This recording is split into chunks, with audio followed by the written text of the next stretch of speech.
नीतीश कुमार ने बतौर सीएम 10वीं बार शपथ ग्रहण कर ली, इतिहास रच दिया। तो वहीं विरोधियों को भी चारों खाने चित करने का काम किया। पटना के गांधी मैदान में आज नीतीश की ताजपोशी हुई। बड़ा जनसैलाब देखने को मिला। हर इस पल का साक्षी बनने का हर कोई बेताब था। मंच पर पीएम मोदी थे, बड़े बड़े दिग्गजों की फौज थी, नीचे लोगों का हुजूम था। पीएम मोदी ने गमछा लहराकर वहां मौजूद लोगों का अभिवादन किया तो विरोधियों को संदेश भी दिया। ये भी बस मैसेज दे दिया कि आने वाले समय में बंगाल में चुनाव होना है और बिहार के गांधी मैदान से एनडीए की एकजुटता का संदेश देकर यह साफ कर दिया कि अब ये जीत की सुनामी रुकने वाली नहीं है। हालांकि नीतीश कुमार के स्पेशल 26 के आगे बिहार को आगे ले जाने की बड़ी जिम्मेदारी होगी, चैलेंजेस होंगे और आज इसी मुद्दे पर करेंगे एक सार्थक चर्चा। ये भी समझने का प्रयास करेंगे कि जो प्रचंड मैंडेट बिहार में मिला है, आने वाले वक्त में जहां आगे राज्यों में चुनाव होना है, जिसको हर कोई नाक का विषय बना चुका है, वहां पर भी इसका इंपैक्ट होगा क्या? इसी पर करेंगे एक सार्थक चर्चा। जुड़ेगा बड़ा पैनल, उससे पहले रिपोर्ट। नीतीश कुमार के शपथ ग्रहण समारोह में पटना के गांधी मैदान में जनसैलाब उमड़ आया। बिहार में प्रचंड जीत के बाद पटना के गांधी मैदान में नीतीश कुमार का शपथ ग्रहण समारोह भी बेहद ऐतिहासिक रहा। नीतीश कुमार ने 10वीं बार सीएम के तौर पर शपथ ली। मैं नीतीश कुमार सत्य निष्ठा से प्रतिज्ञान करता हूं कि मैं विधि द्वारा स्थापित भारत के संविधान के प्रति सच्ची श्रद्धा और निष्ठा रखूंगा। मैं भारत की प्रभुता और अखंडता अक्षुण्ण रखूंगा। मैं बिहार राज्य के मुख्यमंत्री के रूप में मैं अपने कर्तव्यों का श्रद्धापूर्वक और शुद्ध अंतःकरण से निर्वहन करूंगा। नीतीश के बाद सम्राट चौधरी और विजय सिन्हा ने भी डिप्टी सीएम के तौर पर शपथ ली। मैं सम्राट चौधरी ईश्वर की शपथ लेता हूं कि मैं विधि द्वारा स्थापित भारत के संविधान के प्रति सच्ची श्रद्धा और निष्ठा रखूंगा। मैं भारत की प्रभुता और अखंडता अक्षुण्ण रखूंगा। मैं बिहार राज्य के मंत्री के रूप में अपने कर्तव्यों का श्रद्धापूर्वक एवं शुद्ध अंतःकरण से निर्वहन करूंगा। मैं विजय कुमार सिन्हा ईश्वर की शपथ लेता हूं कि मैं विधि द्वारा स्थापित भारत के संविधान के प्रति सच्ची श्रद्धा और निष्ठा रखूंगा। मैं भारत की प्रभुता और अखंडता अक्षुण्ण रखूंगा। मैं बिहार राज्य के मंत्री के रूप में अपने कर्तव्यों का श्रद्धापूर्वक और शुद्ध अंतःकरण से निर्वहन करूंगा। पटना के गांधी मैदान में इस मौके पर पीएम मोदी समेत बीजेपी शासित राज्यों के सीएम मौजूद रहे। साथ ही एनडीए के बड़े नेता भी मंच पर दिखाई दिए। शपथ समारोह के जरिए एनडीए ने शक्ति प्रदर्शन कर विपक्ष को संदेश देने की भी कोशिश की कि पूरा एनडीए एक साथ है और उसकी जीत की रफ्तार रुकने वाली नहीं है। साथ ही पीएम मोदी ने गमछा लहराकर और झुककर वहां मौजूद लोगों का इस जीत के लिए आभार जताया। हालांकि इस बार नीतीश कुमार की टीम 26 के सामने कई चुनौतियां मुंह बाए खड़ी हैं, जिससे नीतीश कुमार को दो चार होना पड़ेगा। Bureau report, Bharat express. तो आज नीतीश कुमार और उनकी स्पेशल 26 की टीम झलक सबने देख ली।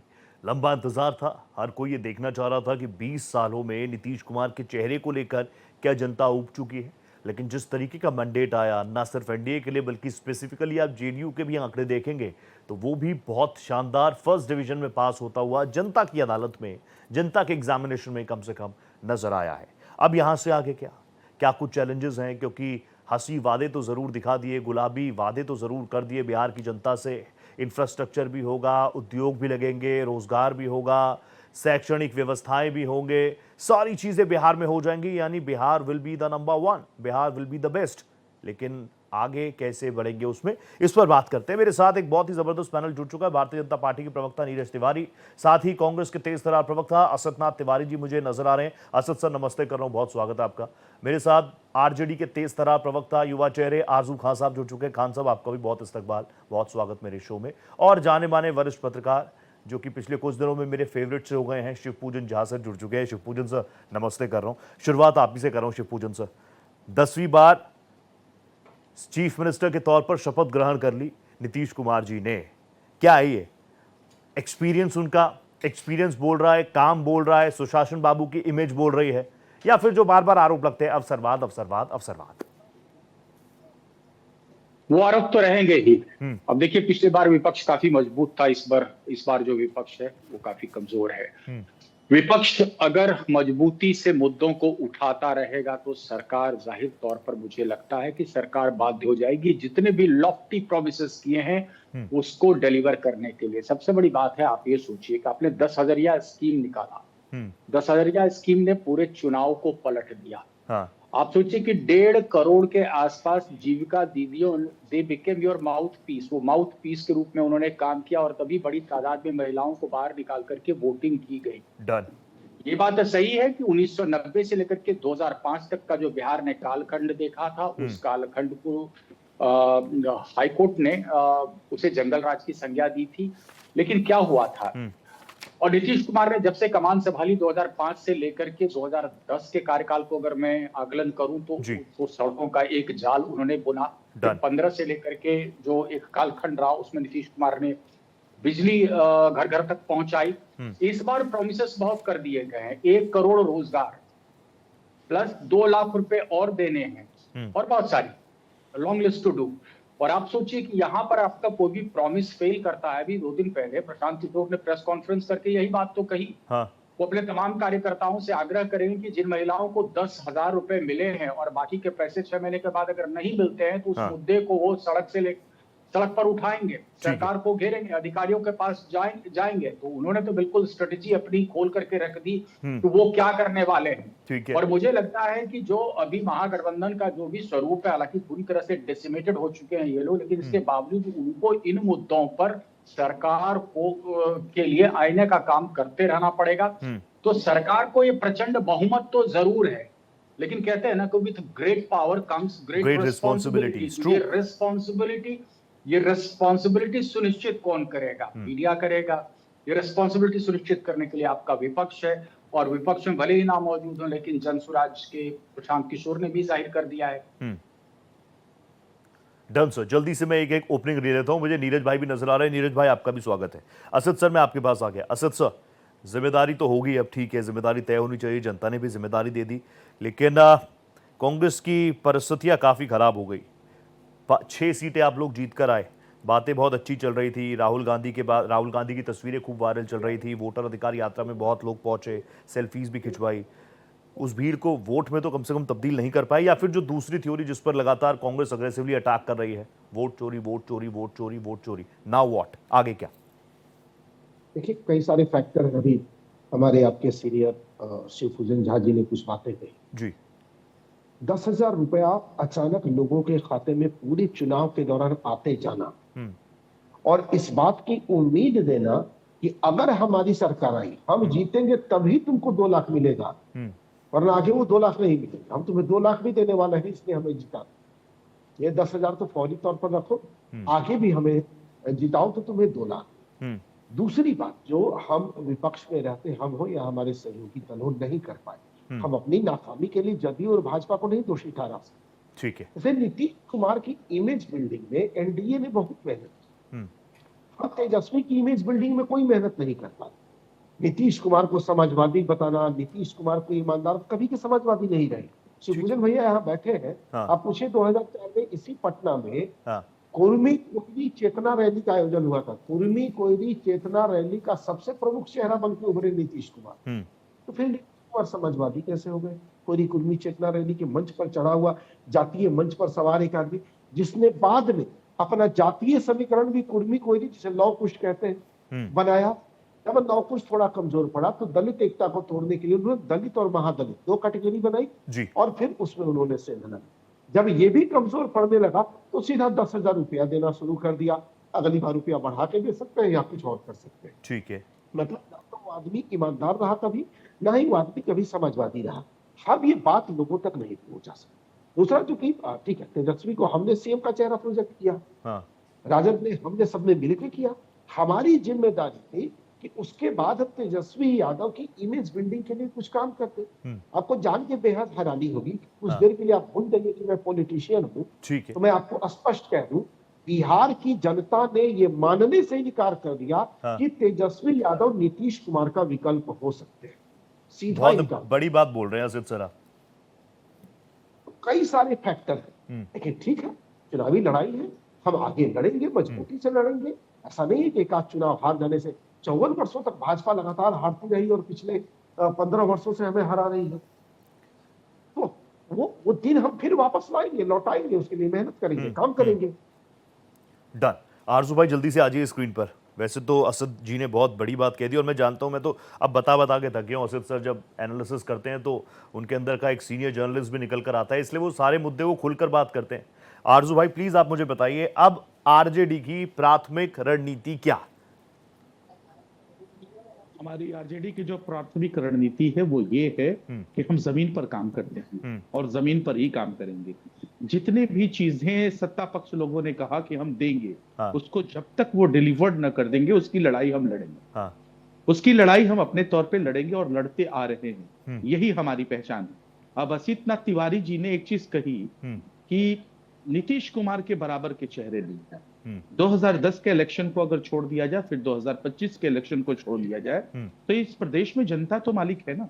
जनता ने इस चीज को एक्सेप्ट किया, उनके चेहरे पे मैंडेट देते रह गई। क्योंकि पिछले बार का भी अगर हम देख लें, ब्यौरा अगर उठा के देखते हैं, तो फिर प्रशासनिक रवैये के तरीके से इलेक्शन कमीशन के इशारे पे 12,000 से कम के वोटों के डिफरेंस से सत्ता पक्ष सत्ता में बैठी हुई। ठीक है। और असित नाथ तिवारी जी से मैं बड़ी विनम्रता के साथ कहूंगा कि जिस तरीके से इन्होंने कहा कि तेजस्वी प्रसाद यादव को चेहरा नहीं मान पाई नीतीश कुमार के समक्ष, तो चेहरा कौन था ये भी उनको बता देना चाहिए था। ये भी बता देते कि आखिर में कौन उनसे बेहतर विकल्प होता।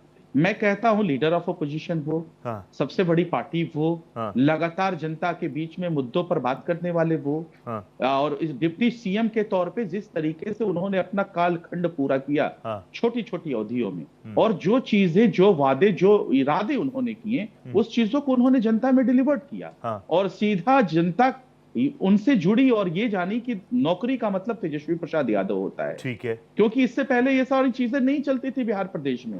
अगर किसी को पलायन के मुद्दे पे लेके आए, बेरोजगारी के मुद्दे पे आए, नियुक्ति पत्र बांटने के मुद्दे पे लाए, स्पोर्ट्स स्पिरिट्स के लिए खेल लाओ, मेडल लाओ, इसकी बातें की। बिहार प्रदेश में अगर जातीय जनगणना हुआ या फिर बिहार प्रदेश में अगर शराबबंदी हुई, तो ये सारे ऐतिहासिक अगर काम देख लिए जाए, जरूर हमारे साथ नीतीश कुमार रहे हैं, लेकिन जो भी ऐतिहासिक काम हुए बिहार प्रदेश में वो महागठबंधन के सरकार में हुई है। ये इसका खाका है। ये पूरा उसका ब्यौरा। मैं आप ही से बात करना चाह रहा हूं। मैं ना असद सर हो गए, शिवपूजन जी हो गए, आप हो गए, आप सभी लोग मेरे साथ बैठते हैं। मुझे लगता है जितना ही मेरा शो है उतना ही आपका शो है। अगर मैं ये सोच के बैठा हूं कि मैं जनता के सामने उनकी एक भी कंफ्यूजन को थोड़े से भी क्लैरिफिकेशन में ले आऊं, तो ये मैं अकेला नहीं कर सकता, आप लोग कर सकते। लेकिन आपको नहीं लगता आरजू भाई की जो बात असित जी ने कही, वो ऐसा थोड़ी है कि आंखें बंद करके कह रहे हैं? रिजल्ट सामने आया, 25 सीट्स आरजेडी की आएंगी, ये तो कोई भी एक्सेप्ट नहीं कर रहा था ना। यानी जो बात असद सर कह रहे हैं वो बिल्कुल ठीक है। कहीं ना कहीं प्रोजेक्शन, इमेज प्रोजेक्शन जो हम कहते हैं, उसमें कमी तो रह गई ना।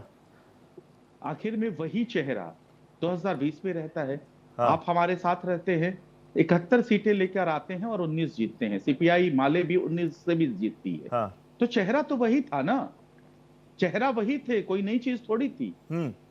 हमारे जो कोऑर्डिनेशन कमेटी बनते हैं उसका भी चेहरा रहते हैं, चीफ रहते हैं, हर चीज होता है, प्रेस कॉन्फ्रेंस सारे लोग हम लोग मिलकर करते हैं। तो इस चीजों पे तुरंत आ जाना कि नहीं, उनके चेहरे को किसी ने एक्सेप्ट नहीं किया, मुझे ये चीज नहीं लगती है। और अगर कहीं असित नाथ तिवारी जी का ये मसला है कि उनके चेहरे को नीतीश कुमार के सामने नहीं अगर किसी ने एक्सेप्ट किया, तो कम से कम उनको नाम भी बता देना चाहिए, उनको एक कदम और आगे बढ़ के नाम भी बता देना। मैं तो ये चाह रहा हूं कि सारी चीजें ठीक ठाक हो जाए। वही बिहार की जनता है, सबसे पहले बिहार की जनता है। आरजू भाई जब हम सॉल्यूशन की तरफ जाएंगे ना, आरजू भाई जब आप भी सॉल्यूशन की तरफ जाएंगे, तो सबसे पहले हमारा नॉर्मल, हम ह्यूमन साइकोलॉजी में देखता हूं, लिखता हूं, थोड़ा बहुत पढ़ लेता हूं, उसमें यही होता है कि सबसे पहले प्रॉब्लम को एड्रेस करो।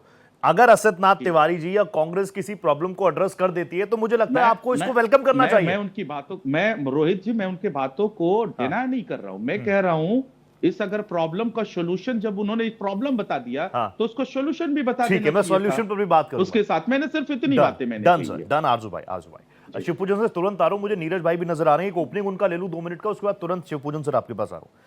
नीरज भाई, आप लोग नीतीश कुमार को सीएम नहीं बनाओगे, महाराष्ट्र वाला मॉडल आगे कर दोगे, नीतीश कुमार का सिर्फ इस्तेमाल करोगे, इमेज का इस्तेमाल करोगे। अब तो कोई नहीं कहेगा ना, अब तो सब कुछ हो गया, 26 मंत्री साथ में आ गए, नीतीश कुमार मोदी जी दोनों की केमिस्ट्री मंच पर बहुत शानदार नजर आई। अब वो वाला नैरेटिव आपने बस्ट कर दिया, महाराष्ट्र वाला। देखिए, बिल्कुल डे 1 से हम लोगों ने ये माना था कि हमारा नेता नीतीश कुमार जी हैं। हाँ। और नीतीश कुमार जी के नेतृत्व में सरकार बनेगी और मुख्यमंत्री नीतीश कुमार जी बनेंगे। ठीक है जी, ये बिल्कुल क्रिस्टल क्लियर था एनडीए की तरफ से और भारतीय जनता पार्टी की तरफ से।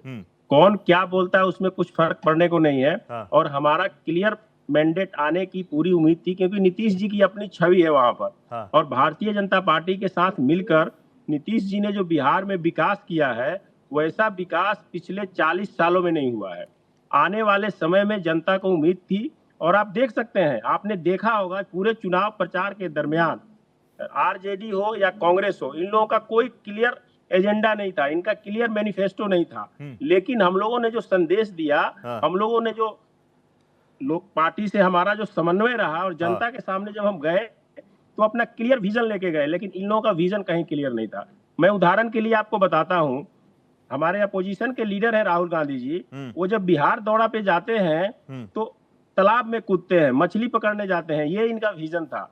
एक अपोजिशन का लीडर जो इतने बड़े पार्टी को नेतृत्व दे रहे हैं, वैसा व्यक्ति का ऐसा काम कि तालाब में जाकर एसपी जी को भी कुदाते हैं। तो जनता समझ गई कि इन लोगों का विजन क्या है। ये लोग पिकनिक मनाने आए हैं और ये लोग यहाँ आकर आगे कुछ करना नहीं है, सिर्फ बिहार को बर्बाद करना है, जंगल राज रिपीट करना है और भ्रष्टाचार में डुबो देना है। तो जनता जो मैंडेट दी है, वो जनता इनके ही कर्म और इनके ही पीछे किए हुए कामों की सजा दी है। ऐसा नहीं है, क्योंकि मेरी भी काम देखी है जनता ने, इनका भी काम देखा है। सत्ता में ये भी रहे हैं, सत्ता में कांग्रेस भी रही है, सत्ता में हम भी नीतीश जी के साथ रहे हैं। तो उन्होंने देखा कि किनके साथ जाने से एक विकसित राज्य बन सकता है, क्योंकि देश के यशस्वी प्रधानमंत्री ने स्पष्ट बताया था कि 2047 में अगर भारत को विकसित राष्ट्र बनाना है तो बिहार की इसमें अहम भूमिका होगी, और बिहार भी विकसित राज्य बनाना चाहते हैं तो आप एनडीए के साथ आइए। और जनता ने दिखा दिया इन लोगों को वोट देके कि जंगल राज हमें नहीं चाहिए, हमें एनडीए की सरकार चाहिए।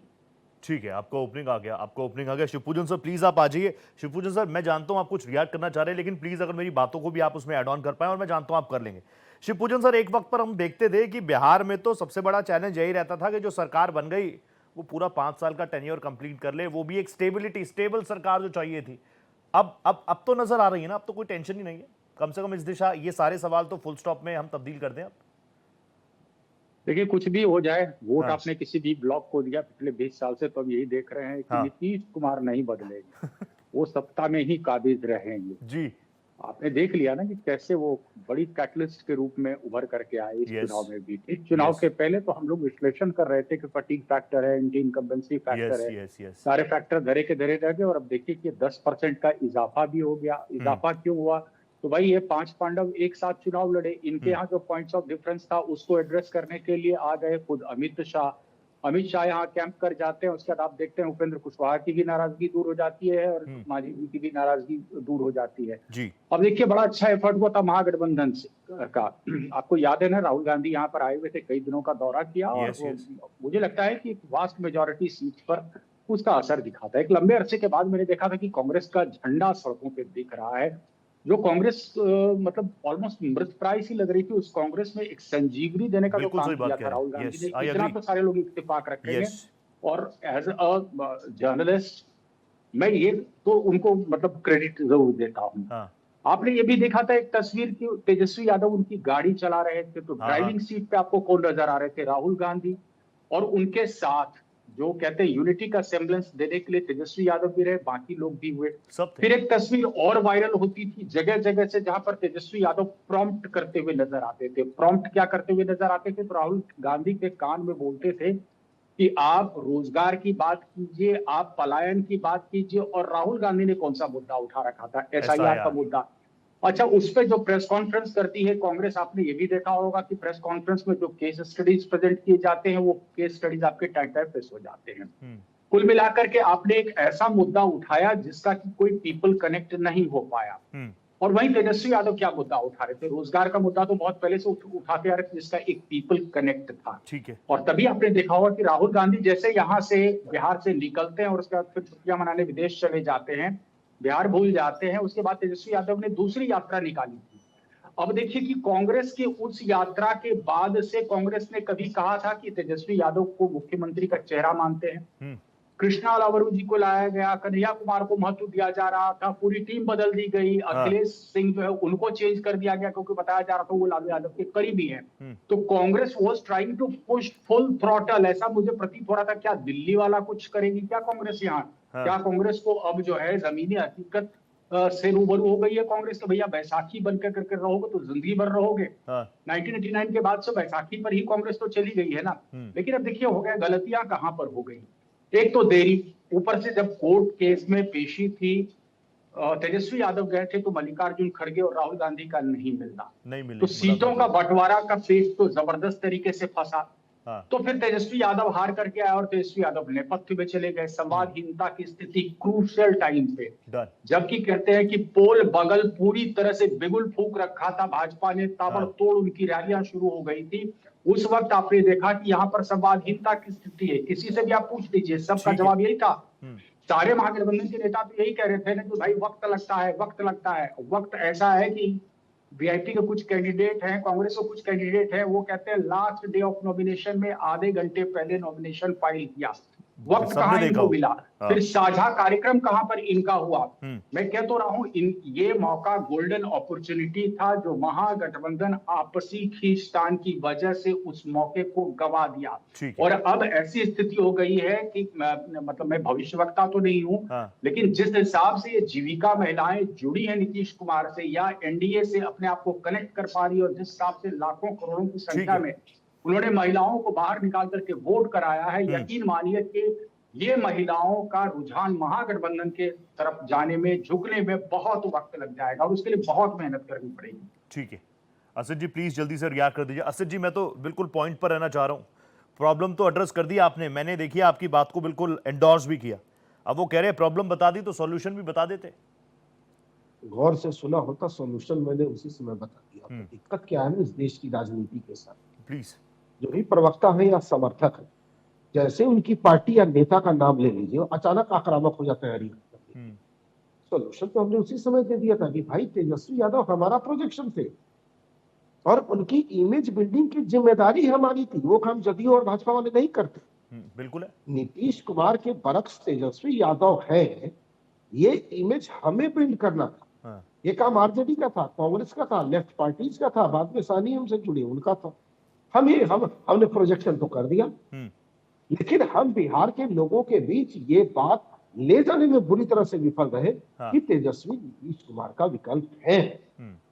अगर ये कह रहे हैं, आरजी भाई कह रहे हैं, तो कौन था? तो ये गत क्यों हो गई? जब बिहार की जनता उन्हें ही विकल्प मानती है तो हमारी आपकी ये गत क्यों हो गई? बता देते आप। सच्चाई को स्वीकार बिना अगर आप चलिएगा तो आप लोग जीवन भर तेजस्वी यादव को सीएम नहीं बनने दीजिएगा।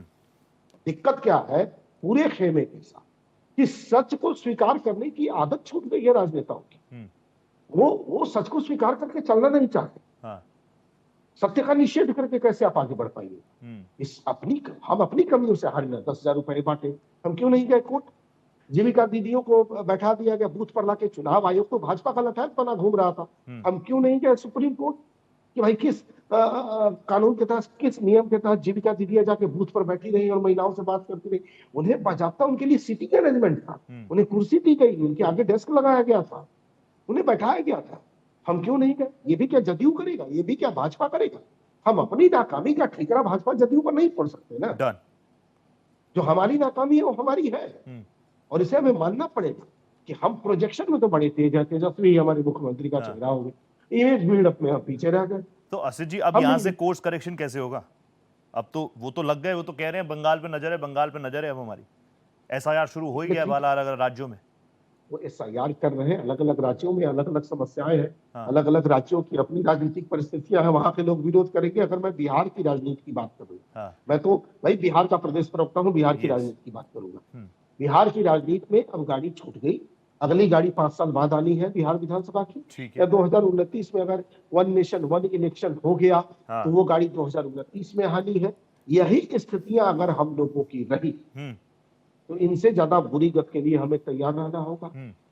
और हमने अपनी स्थितियों में बदलाव ला लिया। हाँ। एक बात तय जानिए, हाँ। नीतीश कुमार अब किसी को पसंद नहीं है। ये 10,000 खेल इसीलिए किया गया था कि अब वो लोगों को पसंद नहीं है। हाँ। लेकिन हम उनका विकल्प पेश नहीं कर पा रहे हैं। अगर हमने उनका मजबूत विकल्प दे दिया, अगर हम तेजस्वी को ही आगे कर रहे हैं, तो इमेज बिल्डिंग पर हमने काम कर दिया तो नीतीश कुमार चले। डन। मेरे को स्क्रीन पर अजय पाठक जी भी नजर आ रहे हैं। अभी तक नीरज तिवारी थे मेरे साथ, अब अजय पाठक भारतीय जनता पार्टी की तरफ से मुझे ज्वाइन कर चुके हैं। अजय सर नमस्ते कर रहा हूं आपको। एक जल्दी से रिएक्शन दे दीजिए। आज बहुत शानदार तस्वीरें निकल कर आई और मैं तो ये जानता हूं कि बीजेपी हो, एनडीए हो, आपके पार्टी के तमाम बड़े चेहरे हो, पार्टी अध्यक्ष से लेकर प्राइम मिनिस्टर नरेंद्र मोदी, वो हर बार कहते हैं हम रिपोर्ट कार्ड पे काम करेंगे।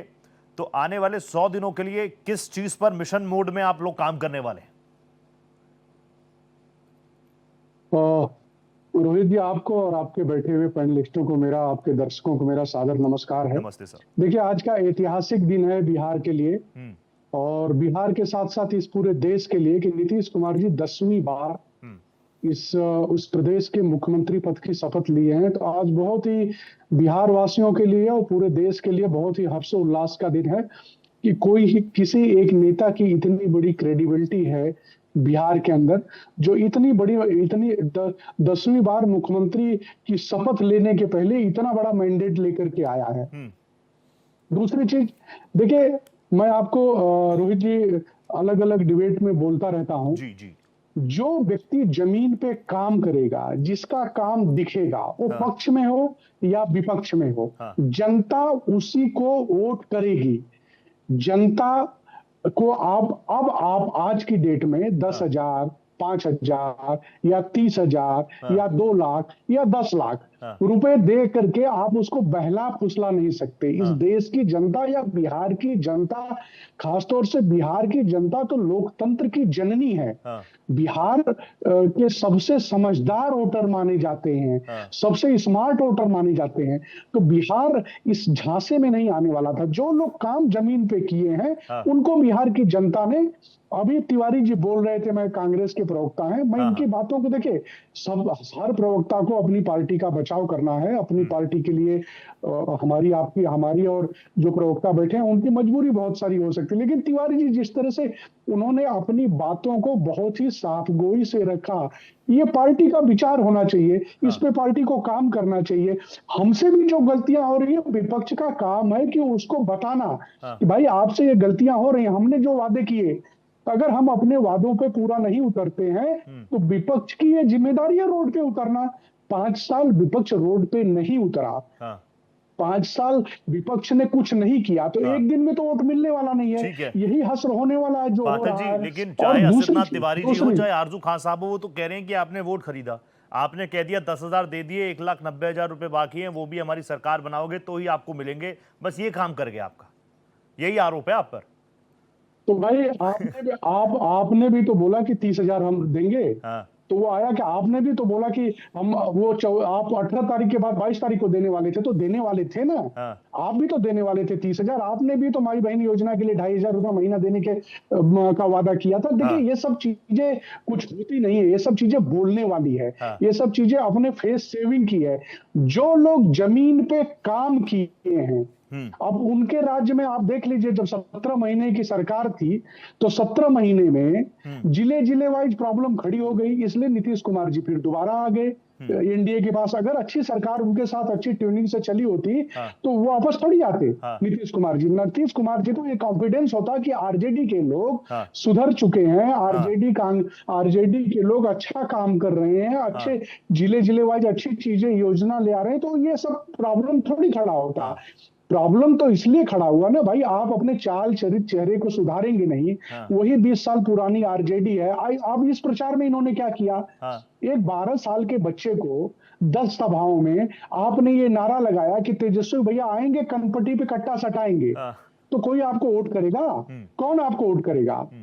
आप जब 12 साल के एक बच्चे से 10 सभाओं में आपने ये नारा लगवाया, तो आपको कौन वोट करने वाला है? अब वो बिहार तो है नहीं, 20 साल 25 साल पहले वाला। ठीक है, देखिए एक लास्ट बात, बिहार एक डेवलपमेंट से गुजर रहा है। बिहार ये चाहता था कि इस डेवलपमेंट को डिरेल न किया जाए, इसलिए बिहार की बुद्धिमान जनता ने, मैच्योर जनता ने डबल इंजन की सरकार को इसीलिए चुन के दिया। उनको पता था कि ये लोग आएंगे, खास तौर से आरजेडी के लोग आएंगे तो अराजकता फैलाएंगे, परिवारवाद फैलाएंगे। आप देखिए आज परिवारवाद में क्या हो रहा है। एक रिपोर्ट के अनुसार, आप हर विधानसभा से, मुझे बोलना नहीं चाहिए, लेकिन हर विधानसभा से ये रिपोर्ट है, सार्वजनिक तो नहीं है, ये रिपोर्ट है कि तकरीबन हर विधायक से 2 से 7 करोड़ रुपया तेजस्वी जी ने लिया टिकट देने के बदले में, और उसी पैसे को लेकर के घमासान मचा हुआ परिवार में। आरजू जी, आज परिवार में जो घमासान मचा है, मैं उस तरीके की बातें करता ही नहीं कि अंदरूनी चीजों में बात करूं, लेकिन अब आपको नहीं लगता कि कहीं ना कहीं 2-3 मुद्दे थे बीजेपी के पास? पाठक सर, आपकी बात आ गई, तुरंत आ रहा हूं आपके पास। आरजू भाई, 2-3 मुद्दे थे जिस पर एनडीए ने इस बार घेरने का पूरा कैंपेन चलाया। वो कह रहे थे जंगल राज, जंगल राज, जंगल राज। दूसरा कह रहे थे परिवारवाद, परिवारवाद, परिवारवाद। परिवारवाद को लेके आप लोगों ने भी उनको जमकर सुनाया, बताया कि चिराग पासवान जी को देख लो, उनके जीजा जी को देख लो, सारा मतलब दामाद उद्योग चल रहा है इनका भी, तो परिवारवाद पर ही हमें ज्ञान ना दे। लेकिन अभी जिस तरीके का घटनाक्रम हुआ, मैं उसमें बिल्कुल नहीं जाना चाहता, लेकिन आपको नहीं लगता कि ये कला कहीं ना कहीं आरजेडी का आम कार्यकर्ता महसूस कर रहा होगा? देखिए, भारतीय जनता पार्टी जिस तरीके से दूसरे के ऊपर ब्लेम करती है ना, अपने ऊपर नहीं सबक लेती है। अब बताइए, चिराग पासवान के चचा को किसने घर से बेदखल किया था? चिराग पासवान के घर में किसने लकीरें खींची थी? चिराग पासवान के आदरणीय पशुपति पारसनाथ को किसने बंगला खाली करवाया? वही भारतीय जनता पार्टी ने फिर चिराग पासवान का बंगला खाली करवाया, उनको घर से बेदखल किया। तो ये बिहार के परिवेश में बातें हैं। घर से बेदखल कर दिया, चिराग पासवान पशुपति पारस को लड़ा दिया है, दोनों एक साथ नहीं है। और ये भारतीय जनता पार्टी का काम है, ये यही करते हैं, लेकिन प्रवचन देते हैं दूसरों के ऊपर। पहली बात, ये जंगल राज की बात कर रहे थे। मैं कहता हूं कि इस देश में किसी चीज को अगर मापने का पैमाना है तो वो होता है भारत सरकार का डेटा। और वो भारत सरकार का डेटा कहता है कि आपने बिहार प्रदेश में आतंक मचा के रखा है। उत्तर प्रदेश से योगी आदित्यनाथ जी आते हैं, क्राइम रिकॉर्ड अगर देख लिया जाए तो उत्तर प्रदेश पहले नंबर पे और दूसरे नंबर पे बिहार प्रदेश है। तो आप कौन से जंगल राज की बात कर रहे हैं? और अपहरण में 1 नंबर पे है बिहार प्रदेश। तो यही तो पैमाना है और इसी पैमाने को बोलते हैं हम। तो आप जो है सिर्फ प्रवचन देते हैं। आप हकीकत क्या है कि आपके वक्त में चल रहा है, सीएजी का घोटाला आपके वक्त में हो रहा है, सृजन आपके वक्त में हुआ, मुजफ्फरपुर बालिका गृह कांड आपके वक्त में हुआ, बिहार प्रदेश में शराब बंद है, लेकिन 3,35,000 बच्चे SC ST वर्ग के जेल की सलाखों के पीछे हैं। उनका सिर्फ कसूर यह है कि वो बेरोजगार हैं, 500 रुपए पे दिहाड़ी मजदूरी करते हैं, शराब को इधर से उधर डिलीवर करते हैं, और वो सिर्फ SC ST वर्ग के बच्चे हैं। तो ये सब आपका रिकॉर्ड है, इस चीजों का आप उठाते नहीं है। इस देश में सबसे ज्यादा अगर अगर कहीं गिरे हैं, ध्वस्त हुए हैं, भ्रष्टाचार हुआ है तो वो बिहार प्रदेश में हुआ है। वो उठाए ना उठाए, आपने तो उठाए ना। फिर क्या हुआ? वो सब तो उठाए, फिर भी पब्लिक ने आपको नकार दिया ना। 25 नहीं ठीक है, नहीं ठीक है, मैं तो कह रहा हूं कि पब्लिक ने नकार दिया, हम नहीं, लेकिन हम ये भी तो कह रहे हैं ना कि पब्लिक ने हमको नकारा है, लेकिन उसमें इलेक्शन कमीशन का बहुत बड़ा योगदान है। अब आप बताइए, आप तो अभी कह रहे थे 10,000 की बातें कर रहे थे कि हम देंगे। जाहिर सी बात है, जो सरकार में है वो देगा, लेकिन इस देश में सबसे बड़ा सवाल है कि लोकतंत्र इस देश में अगर जिंदा है, इलेक्शन कमिश्नर का अगर प्रेस कॉन्फ्रेंस होने से 30 से 40 मिनट पहले अगर बिहार के महिलाओं के खाते में 10,000 रुपए आते हैं, तो ये कुकृत्य किसने किया है? इस देश के लोकतंत्र को कमजोर किसने किया है? सबसे बड़ा सवाल ये है। और फिर आप उसको एश्योर करते हैं।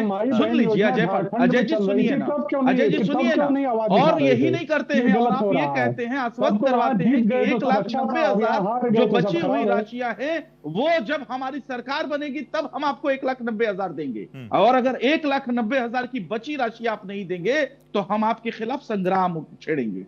बिहार के सड़क से लेकर सदन तक विपक्ष है, प्रहरी है। इस चीज को आप गांठ बांध के रख लीजिए। और मैं ये भी सुनिश्चित करवाऊंगा कि फिर 1 साल के बाद आने वाले संग्राम था। और 12,000 आपने ट्रेन की बातें कही थी, लेकिन बिहारी मजदूर था, मजबूर था, शौचालय में सफर करने के ऊपर, क्या वो तस्वीरें नहीं देखेंगे? वो तस्वीरें क्या तो वो आती हैं, वो तो अभी छठ के बाद वापस जाने पहले आरजेडी का परिवार वो तस्वीरें अभी भी वैसे ही वो तस्वीर और पेट्रोल कम पर लेके कैसे उस पर होना चाहिए बात। अब तो मैं कह रहा हूँ बिहार के संग्राम बहुत लंबी चली जाएगी। देखिए बिहार में अरे आप ही थे ना, एक पॉइंट ऑफ डिफरेंस यहाँ पर आना क्या शुरू हुआ था, जिन्होंने इमेज शिवसेना को दो लेकर के। फाड़ कर दिया, बात ये रखी गई कि इमेज बिल्डिंग आखिर कौन करेगा। आ रहा हूँ आरजू भाई, तो आप अपने तरीके से देखिए। और बिहार प्रदेश में सबसे बड़ा अगर परिवारवाद है रोहित कुमार जी, तो वो एनडीए समर्थित सरकार का है। अब तो देखिए ना, समधन का भी एंट्री हो गया है, और आरएसएस की तो यहाँ पे है ही है। आरएसएस कोटे से तो बहाली हो ही जाती है दमाद योग के बाद। तो ये सारी चीजें हैं, क्या है कि मैं उसी चीजों को मैं कह रहा हूँ। ज्यादा करना पड़ेगा कि आज बहनें भाग रही हैं घर छोड़ छोड़ करके, एक के बाद एक किडनी खराब हो जाता है, किडनी गंदा है। पाठक जी मौका दे रहा हूँ, जहाँ से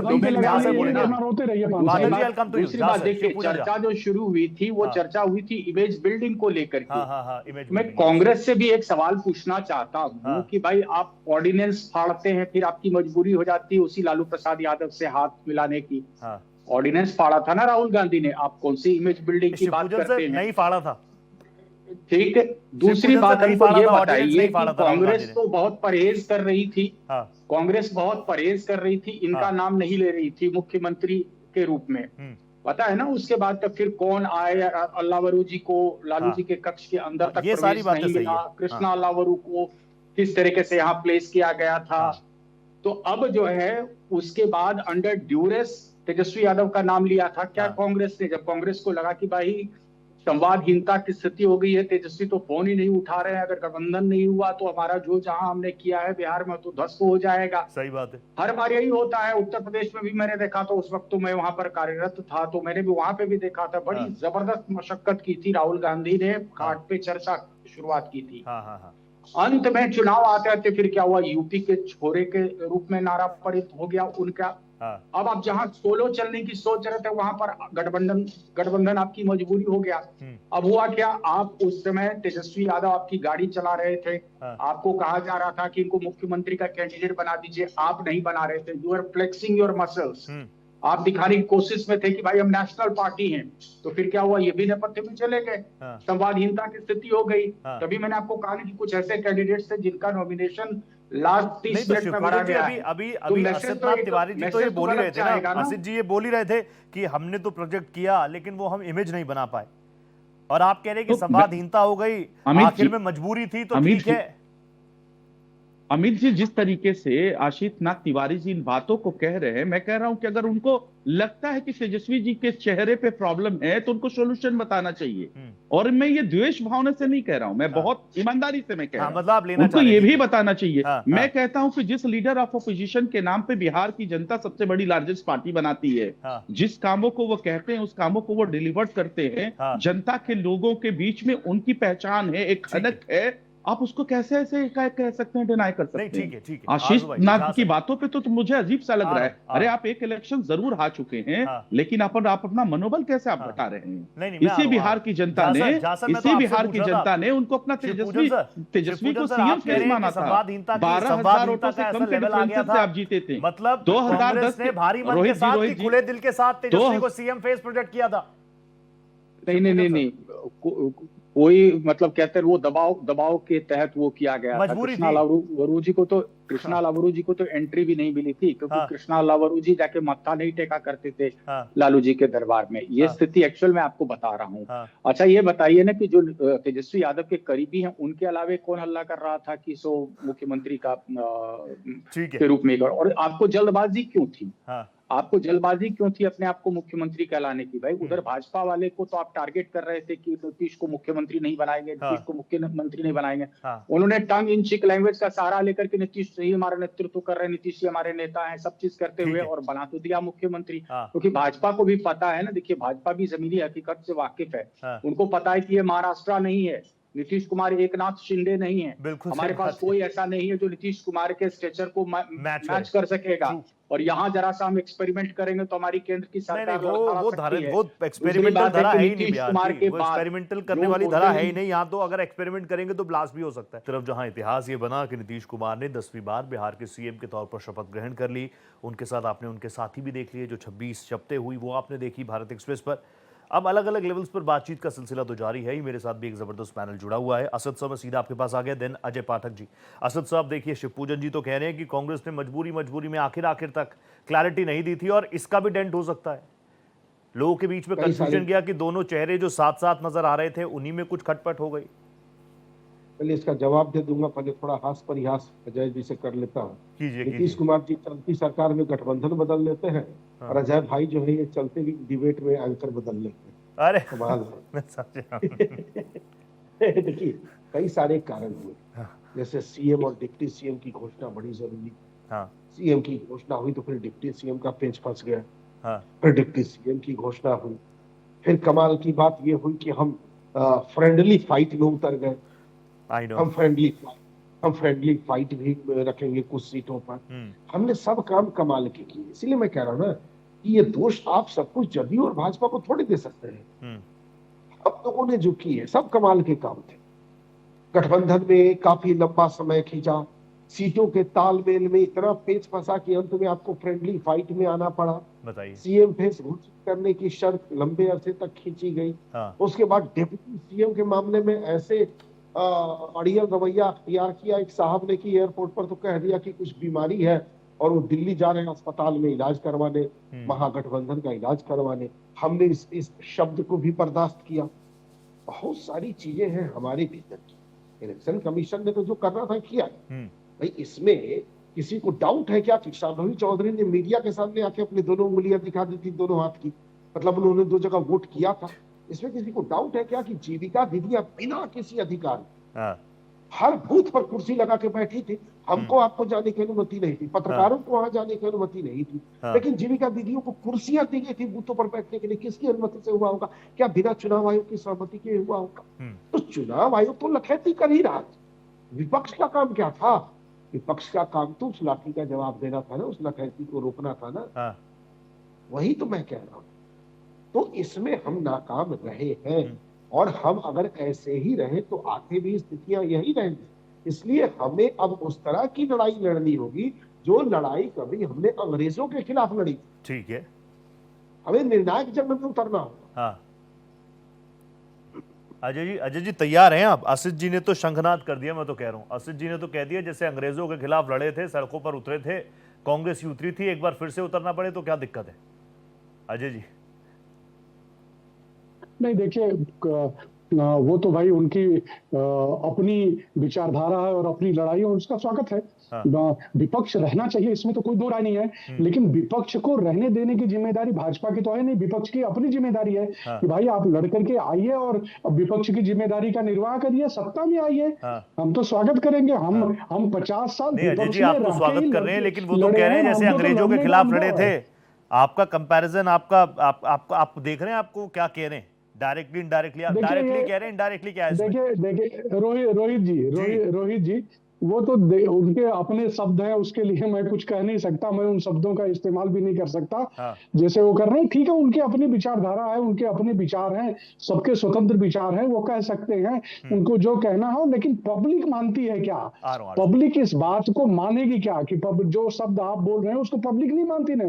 पब्लिक ये मानती है कि हमारे बीच के लोग हैं, हमारे लिए काम करने वाले लोग हैं, हमारे लिए दिन रात जागने वाले लोग हैं, इस देश के पहरेदार हैं, इस देश के चौकीदार हैं, इस देश को की तरक्की के लिए ये लोग आए हुए हैं। और वो तरक्की अगर हम दे रहे हैं तो जनता हमको आशीर्वाद दे रही है। जिस दिन हम उससे डिरेल होंगे जनता हमको उठा करके फेंक देगी। ये तो बिहार की धरती है, तो बुद्ध की धरती है, ये मोक्ष की धरती है। यहाँ पे भगवान बुद्ध को ज्ञान मिला तो दूसरी तरफ गया में हमारे पूर्वजों का मोक्ष होता है।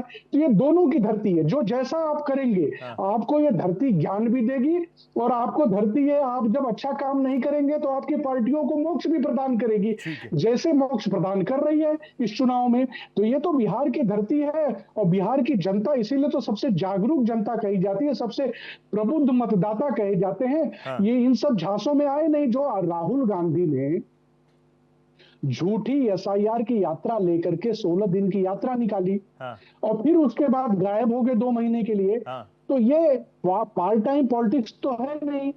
पब्लिक को ये पता है ना। अब आपके बीच में जैसा इन्होंने आरजू जी ने बताया, अजय जी एसआईआर को छोड़ थोड़ी रहे हैं वो, देखो एसआईआर तो SIR तो पूरे देश भर में हो रहा है और पूरे देश में होना भी चाहिए। आप देख लीजिए आज बांग्लादेश के बॉर्डर पे क्या स्थिति है। जो लोग पूछ रहे थे कितने घुसपैठिए हैं, उनको बताइए कि बांग्लादेश बॉर्डर पे चेक कर लें कि क्या स्थिति। आपकी मीडिया दिखा रही है कि बांग्लादेश के बॉर्डर पे लाइन लगी हुई है, लोग भाग रहे हैं। जो 62 लाख लोगों के जो वोट काटे गए या जो लोग मरे हुए थे, वो एक आदमी इन्हीं के कांग्रेस के ही प्रवक्ता और आरजेडी के लोग ही तो बोले थे। कांग्रेस को तो शकील जी ने कहा ना, शकील अहमद जी ने तो टीवी पे आकर के NIA को उन्होंने बाकायदे बयान दिया, भाई आप लोग SIR का विरोध कर रहे हो, बोले कि 62 लाख लोग काटे गए, तो 62 लोगों को ले आ पाए क्या? वो 62 लोगों की रैली निकाल पाए क्या? 62 लोगों को खड़ा कर पाए क्या? देखिए, अपना फेस सेव करने के लिए चाहे वो आरजेडी हो या कांग्रेस हो, तो अपनी बात है, बोलेंगे, कहेंगे। अच्छा अजय जी, एक छोटा सा रिएक्शन और दीजिए 20 सेकंड में। अजय जी, एक छोटा सा रिएक्शन, एक छोटा सा। बार बार इस कैंपेन में हमेशा नीतीश कुमार जी की उम्र को लेकर, स्वास्थ्य को लेकर लगातार सवाल उठाते रहे। खुद आरजू भाई ने भी, असदनाथ तिवारी जी हैं, सब हम तो चाहते हैं बढ़िया रहें, एकदम हेल्दी रहें, लेकिन कोई प्लान भी है क्या? मैं चाहता हूं कि पूरे 5 साल चलेगी ना सरकार। देखिए, नीतीश कुमार जी को 5 साल के लिए मैंडेट मिला है, NDA को 5 साल के लिए मैंडेट मिला है और 5 साल नीतीश कुमार जी ही मुख्यमंत्री रहेंगे, इसमें कोई डाउट नहीं है। It's not question mark, exclamation now, full stop. आरजू भाई जिस तरह से आरजू भाई प्लीज जल्दी से, मैं बिल्कुल लास्ट में हूं और सिर्फ 10 सेकंड कंट्रीब्यूशन हो जाएगा। बताइए कि क्या पार्ट टाइम पॉलिटिक्स हो जिस सकता तरह है? से आज आपने पूरे पार्ट टाइम पॉलिटिक्स हो सकता है क्या? में कोई मुख्यमंत्री बदलने वाला है? SIR से नागरिकता जांची जाती है क्या? पूछिए ने भारतीय जनता पार्टी के प्रवक्ता से। मैं समझता हूं कि इस देश में अगर कोई घुसपैठिया है तो उसकी लिस्ट निकलनी चाहिए, उसको फांसी की सजा देनी चाहिए, उसको विदेश भगाना चाहिए जिस देश से आया है। इस देश में सिर्फ एक ही घुसपैठिया है जो आदरणीय नरेंद्र मोदी के रहमो करम से है, बांग्लादेश की प्रधानमंत्री शेख हसीना, जिसको आश्रय दिया है देश के आदरणीय प्रधानमंत्री जी ने। और जब सुप्रीम कोर्ट जब कह दिया है कि SIR से नागरिकता नहीं जांची जा सकती है, तो सुप्रीम कोर्ट के ऊपर आप सबसे पहले तो आप आवाज उठा रहे हैं। ये बात तो बिल्कुल सही है ना, इलेक्शन कमीशन का काम थोड़ी है आपकी नागरिकता देखना, वो तो गृह मंत्रालय देखेगा। कि आदरणीय अमित शाह जी से गृह मंत्रालय से उनको इस्तीफा दे देना चाहिए, वो तो ये कर नहीं पाते हैं।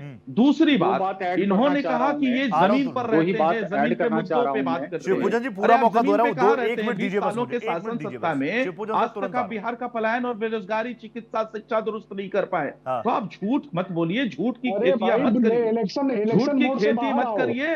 और बिहार की सरकार ने, बिहार की जनता ने आपको हमेशा बैसाखी का सहारा बनाया है। आप विश्व की सबसे बड़ी पार्टी है, यहाँ पे बैसाखी का सहारा देते वही रहिएगा। ये है जनता का जनादेश, यही है जनता का जनादेश। अरे आरजू भाई, आप कैसी बात कर रहे हैं, हंसी आ जाएगी। 25 आपके पास है, उनके पास देखिए 3 गुना से ज्यादा सीट्स हैं उनके पास। आप नहीं, हम एक्सेप्ट कर रहे हैं ना, लेकिन बैसाखी का सहारा तो है ना ये।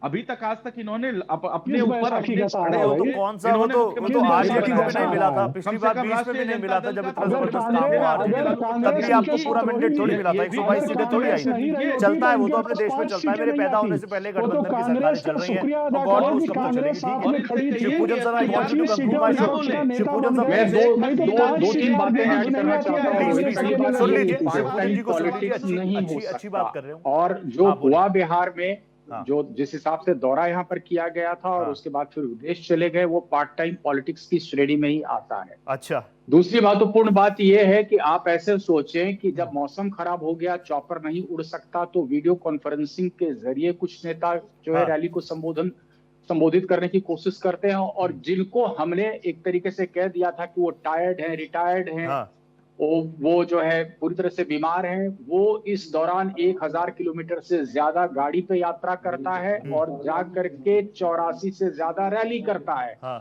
इसीलिए आप देख रहे हैं वो प्रचंड मैंडेट। तीसरी महत्वपूर्ण बात है, आप ऐसे समझें, आपके सभा में 5000 6000 आदमी इकट्ठा हो रहे हैं। कैसे इकट्ठा हो रहे हैं? वो जो एग्रेशन शो हो रहा है ना, अभी जो बात कही गई कि छोटे बच्चे से आप गवा रहे हैं, गाना कौन सा गवा रहे हैं, या आप मंच से प्रधानमंत्री की मां को गाली अगर दी जा रही है, ये सारी चीजें तो देखिए क्या है ना, आप क्या है कि इलेक्शन तो वो नैरेटिव सेट होता है, अब मुजफ्फरपुर गए हैं तो मुजफ्फरपुर का जो बहुत ही इनफेमस वहां का एक अपहरण कांड था, आप उसका जिक्र करके जंगल राज की याद तो दिला पाते हैं। ऐसा नहीं है कि राजद के पास मुद्दे नहीं थे, बहुत सारे मुद्दे थे राजद को। अब तो हो गया, नैरेटिव सेट इसलिए नहीं कर हो पाए गए, नैरेटिव सेट हो गया, मैसेजिंग हो गई, अब तो सरकार भी बन गई, रिकॉर्ड बना दिया नीतीश जी ने 10वीं बार। लेकिन इस बार गुलाबी वादे बहुत ज्यादा हुए हैं और अब 10वीं बार सत्ता की शपथ तो ले ली नीतीश कुमार जी ने। एनडीए एक और स्टेट में अपनी सत्ता मजबूती के साथ बना चुकी है। अब है पराकाष्ठा, अब है कसौटी पर उतरना है उन वादों को। आज मुझे वक्त इतनी इजाजत दे रहा है। It's always a pleasure having you. Asad sir, thank you so much. Ajay ji, pleasure having you. Arzoo भाई, really pleasure having you. Thank you so much. Shivpujan sir, आप जुड़े मेरे साथ, बहुत धन्यवाद।